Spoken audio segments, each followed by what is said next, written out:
Tú eres el emperador de Roma. Tú, hijo de Marco Aurelio, proclamado como el nuevo Hércules, el dueño absoluto del imperio más vasto del mundo. Has mandado decapitar senadores por un simple gesto malinterpretado. Has humillado gladiadores en la arena fingiendo combates que ya estaban comprados, y te has hecho adorar como un dios viviente. Pero esta noche, en tu propio palacio, el mármol frío bajo tus pies parece más una tumba que un trono. Levantas la copa, seguro de tu poder, seguro de que nada ni nadie podría atreverse a desafiarte. El vino acaricia tu lengua, pero no sabe igual.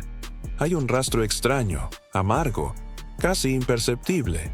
El aire en la sala se espesa, tu respiración se agita, tu corazón golpea como un tambor de guerra. El veneno empieza a recorrer tus venas y, por primera vez, el invencible gladiador que creía ser Hércules siente que su cuerpo no responde. Quieres gritar, pero la voz se ahoga. Quieres correr, pero las piernas pesan como plomo. Y entonces, en el umbral, aparece él. Narciso, tu propio maestro de lucha, el hombre que moldeó tus músculos, el que te enseñó a vencer en la arena, y que ahora te mira con la frialdad de un verdugo.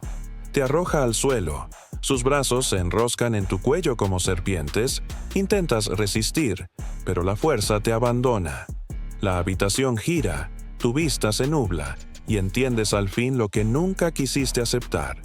Hasta los dioses de Roma pueden morir, y tú no eres más que un hombre sofocado bajo las manos de otro. Así acaba tu reinado, no con los aplausos del Coliseo, sino con un silencio mortal en los pasillos de tu propio palacio. Y ahora dime, ¿quieres conocer cómo se planeó tu caída? Porque lo que estás a punto de escuchar, emperador, no es solo tu final. Es la radiografía del imperio que dejaste pudrirse con tu locura. Suscríbete, porque apenas estamos abriendo el telón de la ejecución más espeluznante de un emperador romano. El aire ya no entra en tus pulmones. Sientes el peso de Narciso hundiéndose sobre ti, su brazo duro y áspero rodeando tu cuello como un hierro candente.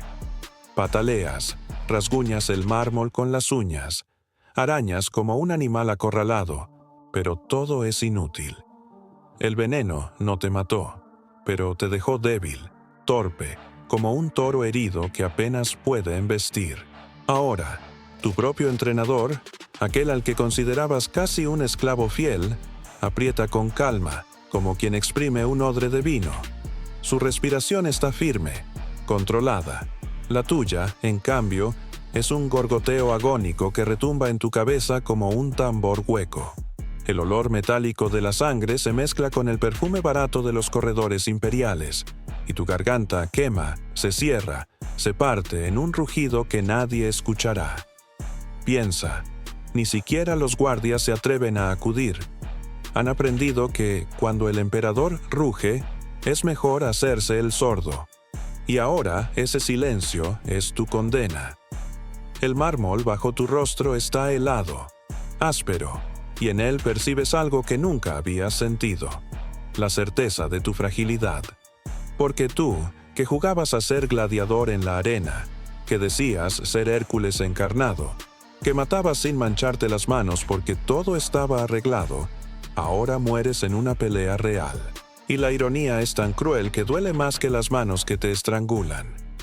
Roma no te verá caer entre rugidos de leones ni entre vítores de multitudes, sino sofocado en la intimidad de tu palacio, reducido al silencio más humillante.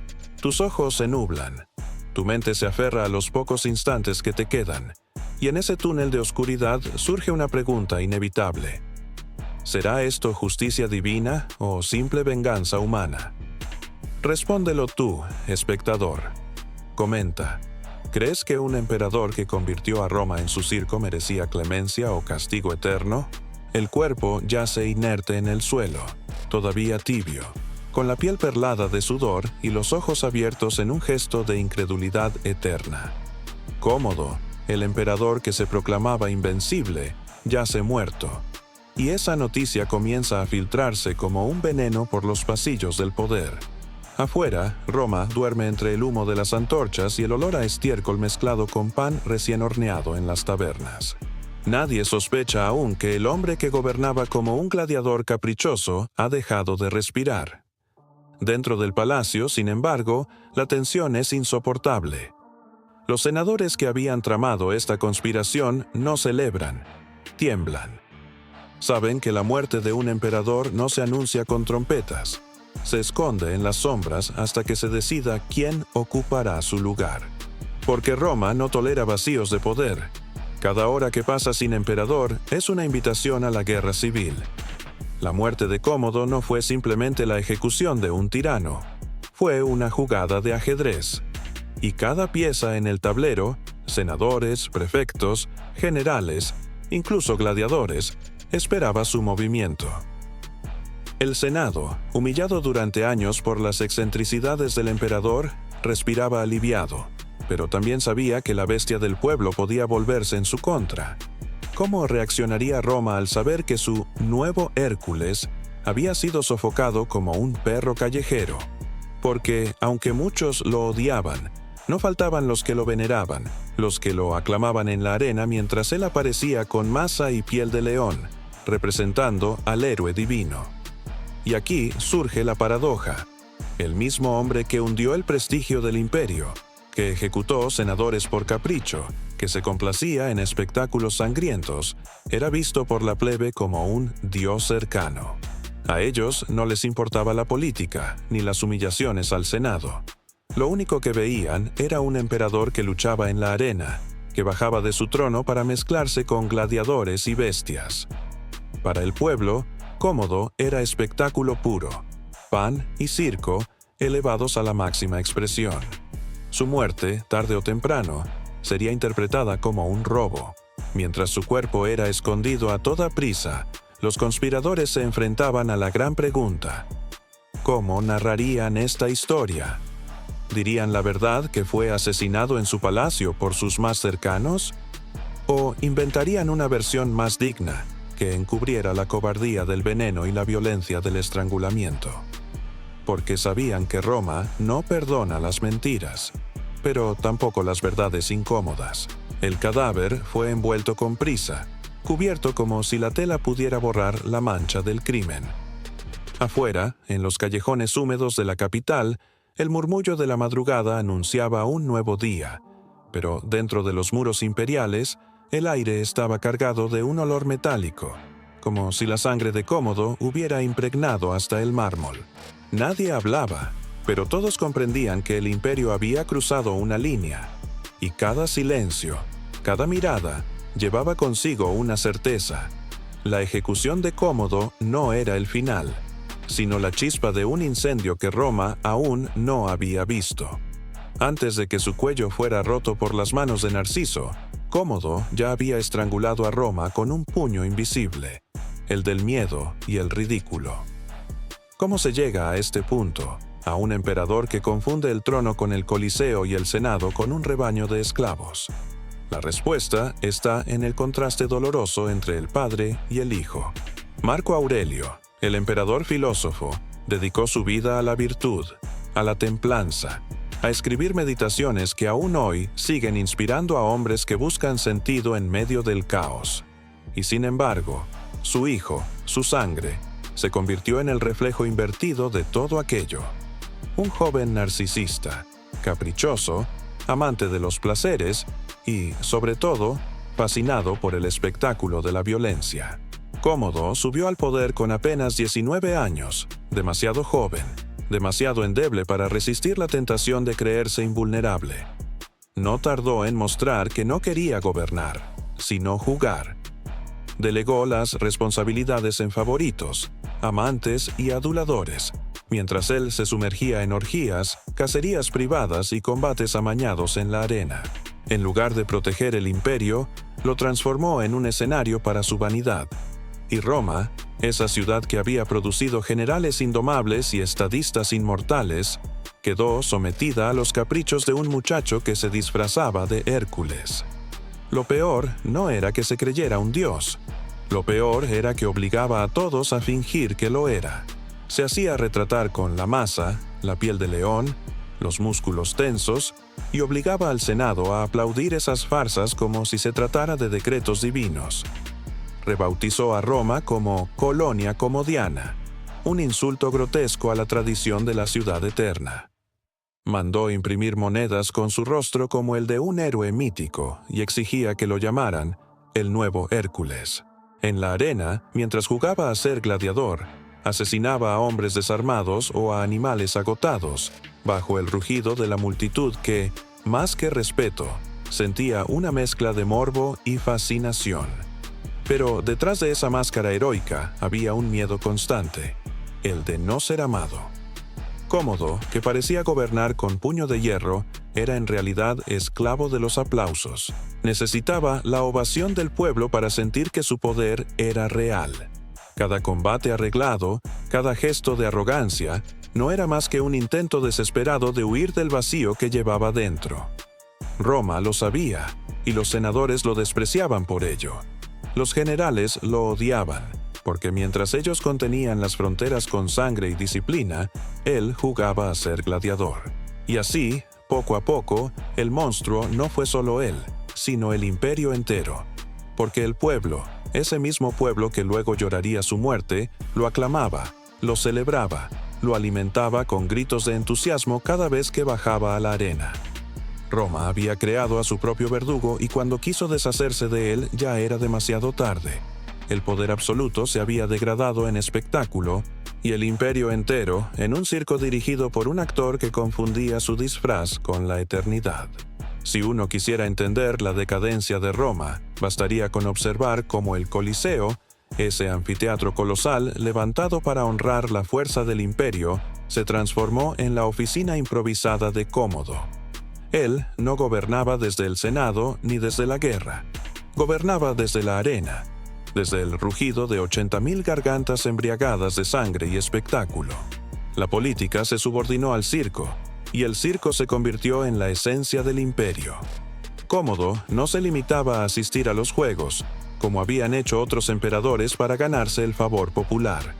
No, él bajaba a luchar, a empuñar la espada, a posar con la piel de león sobre sus hombros, a fingir que era Hércules redivivo. Pero no era un combate real. Los gladiadores que enfrentaba eran maniatados, desarmados o sencillamente comprados para dejarse vencer.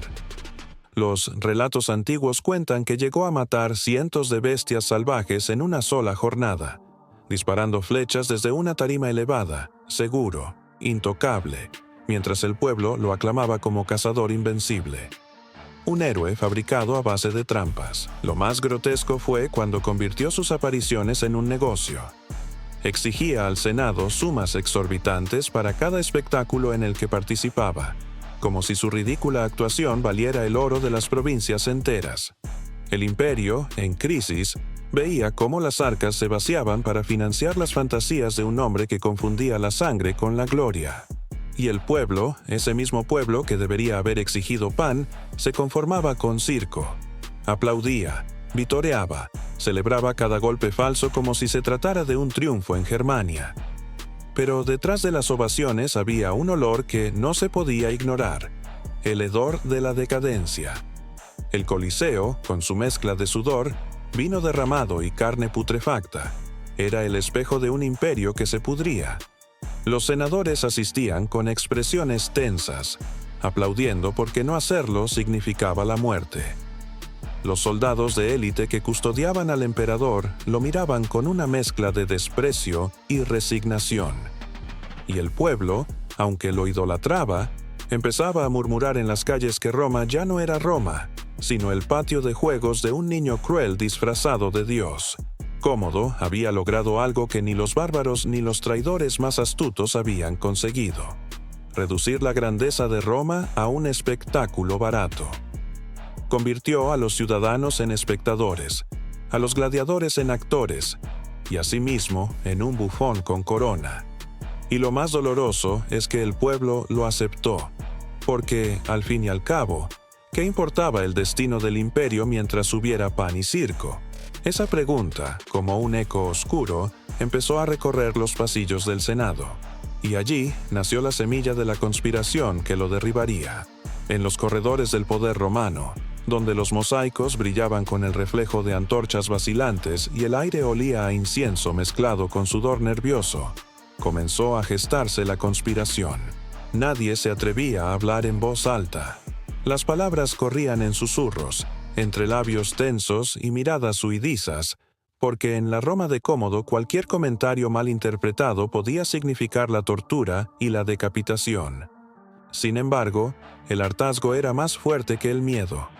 Los senadores estaban humillados, reducidos a comparsas en un espectáculo grotesco, obligados a aplaudir cada vez que el emperador se presentaba con la masa de Hércules en la mano. Para ellos, la dignidad romana estaba muerta desde hacía años. Las primeras semillas del complot las plantaron Marcia, su concubina favorita, Eclecto, su chambelán, y Leto, prefecto de la Guardia Pretoriana. 3 figuras que, en teoría, estaban destinadas a protegerlo y adorarlo, pero que en silencio acumulaban rencor y temor. Marcia, que había sido testigo de sus excesos íntimos y sus caprichos insaciables, sabía que tarde o temprano ella también sería descartada como una vulgar esclava. Eclecto, el administrador del palacio, vivía bajo el peso de los caprichos financieros del emperador, que drenaban las arcas como un pozo sin fondo. Y Leto, el comandante de la guardia más temida de Roma, temblaba al pensar que su propia tropa podía perder toda legitimidad sirviendo a un bufón homicida. El plan se tejió en silencio, como una tela de araña invisible. Cómodo había decidido empezar el año 193 con un espectáculo sin precedentes. Pretendía aparecer en la arena como gladiador en la víspera de Año Nuevo, no ya como emperador, sino como gladiador oficial de Roma. Imagina la humillación, el Senado entero obligado a verlo luchar como si fuera un esclavo contratado para divertir al pueblo. Ese fue el límite. Aquella decisión, tan absurda como simbólica, representaba el final de la dignidad imperial. Roma dejaría de ser imperio para convertirse oficialmente en circo. Y los conspiradores lo entendieron. Si no lo detenían, lo perderían todo. Fue entonces cuando Marcia descubrió su nombre en una lista de condenados a muerte que Cómodo preparaba. Sí, ella, la amante, la favorita, iba a ser eliminada junto con varios senadores. Ese gesto encendió la mecha. Lo que antes era un resentimiento contenido se convirtió en una urgencia brutal. Se reunieron en secreto, juraron actuar y prepararon el veneno. Un vino mezclado con una dosis mortal que sería servido como un brindis inocente en la intimidad del palacio. Pero, como siempre ocurre en la historia, los planes perfectos tropiezan con la realidad. El veneno debilitó al emperador, lo hizo convulsionar, lo dejó vulnerable, pero no lo mató. Y fue entonces cuando la conjura dio paso al acto final. Llamar al único hombre capaz de completar el trabajo. Narciso, el gladiador, el maestro de lucha, el que conocía cada músculo del emperador y sabía exactamente dónde apretar para arrebatarle el último suspiro. Así, la trama dejó de ser un rumor y se convirtió en ejecución. El león, al fin, iba a ser cazado dentro de su propia jaula. La noticia de la muerte no se anunció con claridad, sino con un murmullo que reptó por las calles de Roma. El emperador ha muerto, decían algunos. No, está enfermo, respondían otros. Lo asesinaron, murmuraban en voz baja los más osados. El silencio oficial era tan sospechoso como el humo que se eleva después de un incendio. Delataba que algo había sucedido. Los conspiradores, con el cuerpo aún tibio oculto bajo telas y el hedor agrio de la muerte impregnando los corredores del palacio, sabían que la pregunta no era si habían matado a Cómodo, sino cómo explicar su final a un pueblo que lo idolatraba. El Senado se reunió de inmediato. No era una celebración, era una asamblea nerviosa en la que el aire estaba cargado de miedo. Los senadores, esos mismos que lo habían aplaudido como Hércules, sabían que su supervivencia dependía de convertir la ejecución en un acto legítimo. No podían reconocer que habían asesinado a un emperador. Tenían que transformarlo en un sacrificio por la salvación de Roma.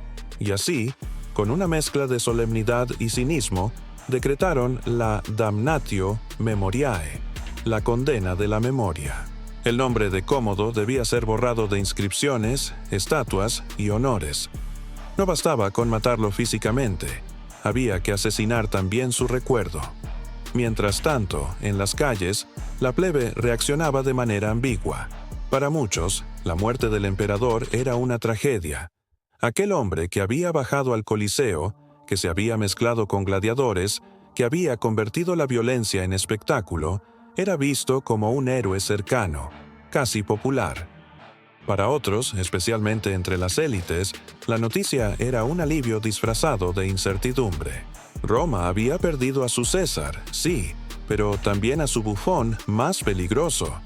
Los soldados pretorianos, la guardia encargada de protegerlo, quedaron atrapados en un dilema.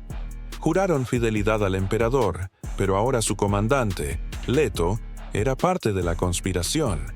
Ellos sabían que la traición se había consumado desde dentro y que la disciplina que los mantenía en pie pendía de un hilo. El sonido metálico de sus espadas, al golpear contra los escudos durante la guardia de esa noche, no era un gesto de lealtad, era un recordatorio de que las armas podían cambiar de dueño en cualquier momento. El cadáver de Cómodo fue enterrado con prisa, casi con vergüenza, como si su cuerpo fuera un secreto incómodo que debía desaparecer cuanto antes. No hubo procesión solemne ni funerales majestuosos. Roma lo escondió como se esconde la basura bajo la alfombra. Sin embargo, lo que no pudieron ocultar fue la sensación de vacío. Por primera vez en casi 2 siglos, un emperador había caído no por el filo de los bárbaros ni por la peste, sino por las manos de sus más íntimos. Y en ese vacío, en ese silencio incómodo que siguió a la estrangulación, se abrió una herida que cambiaría la historia del imperio. Porque al matar a Cómodo, Roma creyó haberse liberado de un monstruo, sin sospechar que lo que había hecho, en realidad, era abrir las puertas al caos. La mañana siguiente a la muerte de Cómodo fue un amanecer extraño en Roma. El sol iluminaba el mármol del foro, pero nadie parecía caminar con paso seguro. El imperio se había quedado huérfano de emperador, y lo más inquietante era que no había un sucesor claro. Roma, acostumbrada a la mano dura de un César, se vio obligada a fingir calma mientras las intrigas servían como vino agrio en una ánfora mal sellada. Los senadores sabían que el vacío de poder era una invitación al desastre, así que se apresuraron a ofrecer la púrpura imperial a un hombre anciano y respetado, Pertinax, prefecto de la ciudad, un senador que representaba lo opuesto a Cómodo, moderado, disciplinado, con fama de hombre íntegro. El contraste era tan brutal que parecía casi un castigo divino. De un emperador que jugaba a ser Hércules en la arena se pasaba a un viejo general que apenas podía levantar la espada, pero que aún conservaba el respeto de las tropas veteranas. El nombramiento se hizo deprisa, con el cadáver de Cómodo todavía caliente, porque los conspiradores sabían que la plebe podía rebelarse en cualquier momento. Había que actuar antes de que la noticia se filtrara de manera peligrosa. Y así, en cuestión de horas, Roma tenía un nuevo emperador. El Senado respiraba aliviado, convencido de que la pesadilla había terminado. Pero la calma en Roma nunca dura. La guardia pretoriana, la misma que había custodiado a Cómodo hasta su último aliento, no estaba convencida. Ellos habían perdido a su patrón. Porque si algo sabía hacer Cómodo, era malgastar oro en ellos, comprar su lealtad con donativos desorbitados y promesas de privilegios. Pertinax, en cambio, era austero. Quería restaurar la disciplina, reducir gastos, imponer orden. En otras palabras, les quitaba el pan que Cómodo les había regalado con tanta facilidad. Y cuando el dinero se acaba, la lealtad de los soldados se evapora más rápido que el humo de un sacrificio. En las calles, la plebe estaba dividida. Algunos lloraban la muerte del emperador espectáculo, aquel que había convertido los juegos en un carnaval sangriento que parecía no tener fin. Otros celebraban en silencio, pensando que quizás con un hombre sensato en el trono volverían los días de gloria. Pero la multitud es inconstante, y lo mismo que aclama hoy, apedrea mañana. Roma había eliminado a un tirano, pero no había eliminado la raíz del problema. El imperio se había acostumbrado al capricho, a los juegos, a la violencia como pan diario. Lo que Pertinax representaba era, en realidad, un espejo incómodo. Era la disciplina que la ciudad había olvidado, la sobriedad que ya no sabía digerir. Su ascenso al trono no fue un alivio, fue una provocación para una sociedad que había aprendido a vivir entre excesos.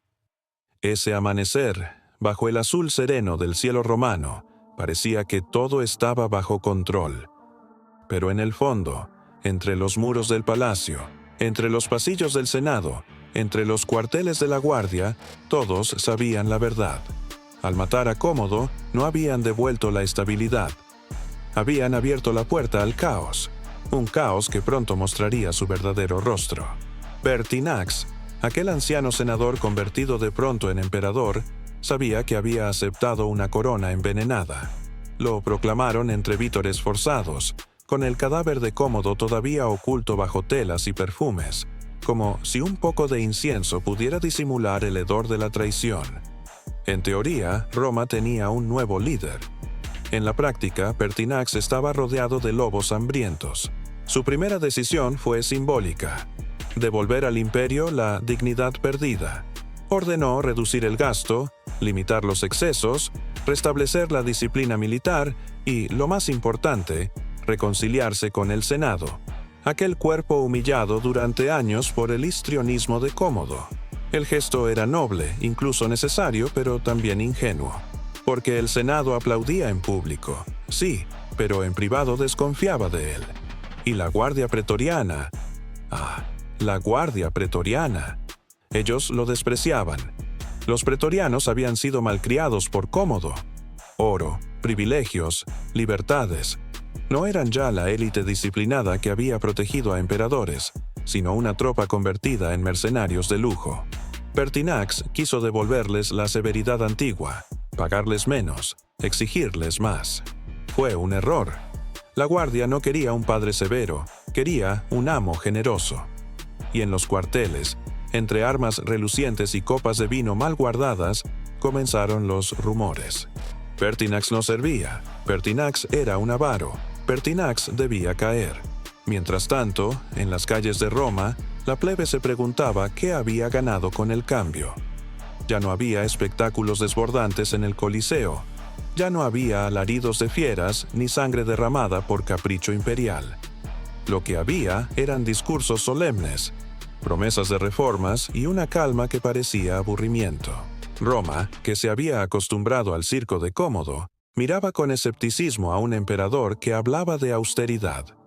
¿Austeridad?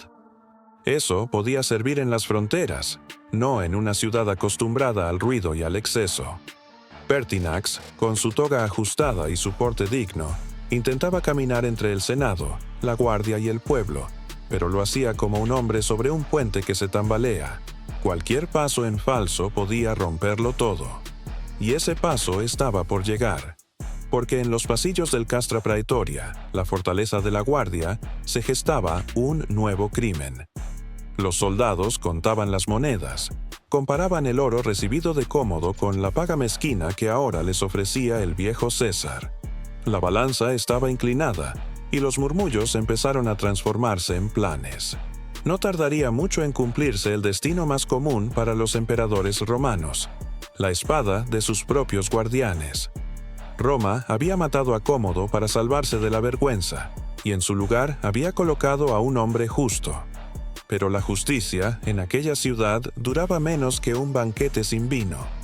No pasó ni 3 meses antes de que el hilo de la paciencia se rompiera. Los pretorianos, acostumbrados a la indulgencia de Cómodo y a su oro fácil, comenzaron a conspirar abiertamente.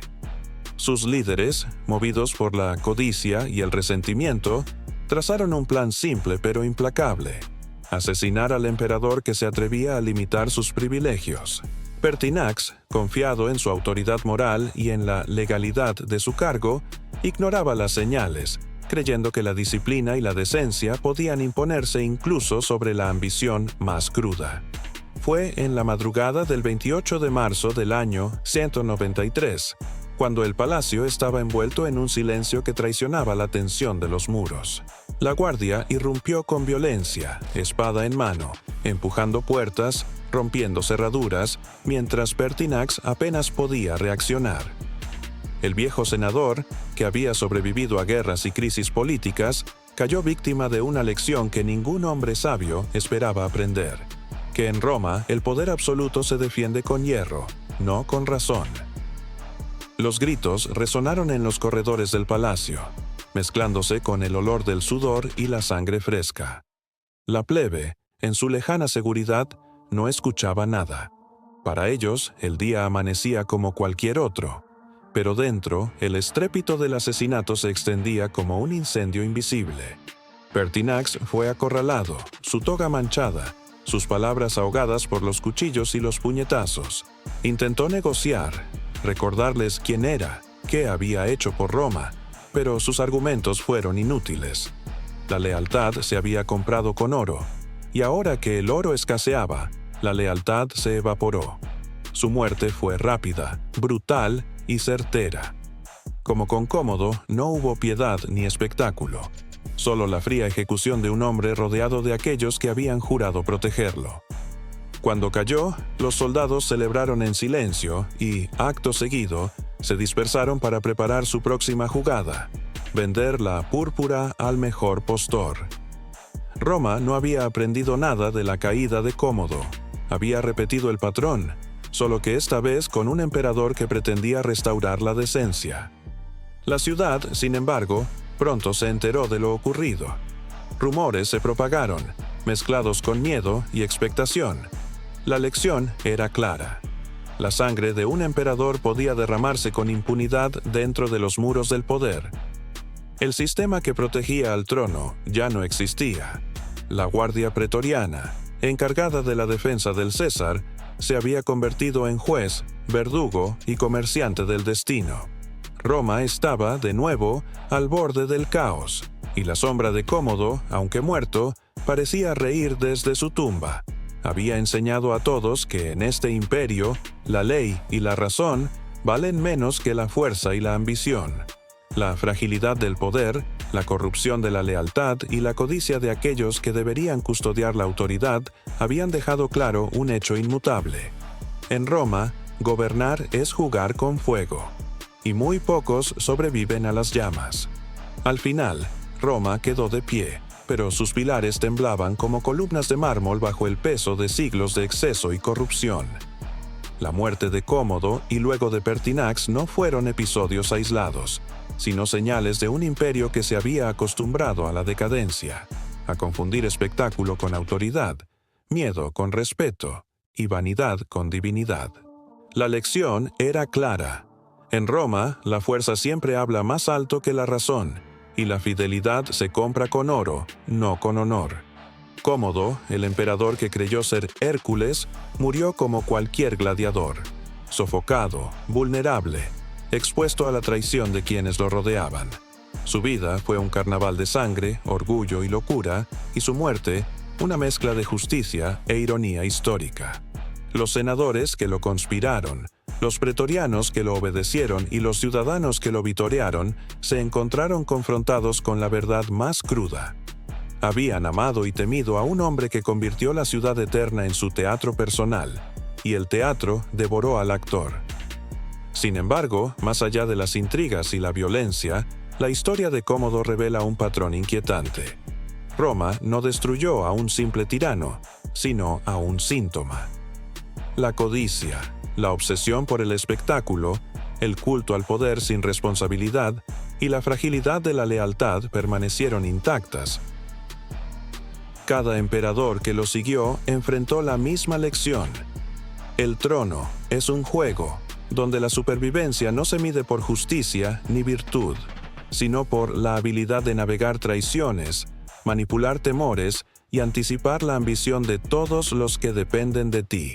Y así, mientras las columnas del Palatino siguen en pie y los ecos de los aplausos se disipan en los corredores del tiempo, la historia nos recuerda que incluso los hombres que se creen dioses pueden morir como mortales. Tú, espectador, que has caminado por esta narrativa como emperador y testigo de la caída de un rey gladiador, entiendes ahora la paradoja de Roma. La grandeza puede ser eterna, pero los hombres que la gobiernan apenas sobreviven al eco de sus propios excesos. Cómodo murió, Pertinax murió, y Roma siguió respirando, siempre cambiante, siempre violenta, siempre fascinante. La arena estaba vacía, el trono expuesto, y la historia, inclemente y honesta, observaba desde las sombras. Porque si algo queda claro es que en este imperio, el espectáculo puede matar al hombre, pero nunca al mito.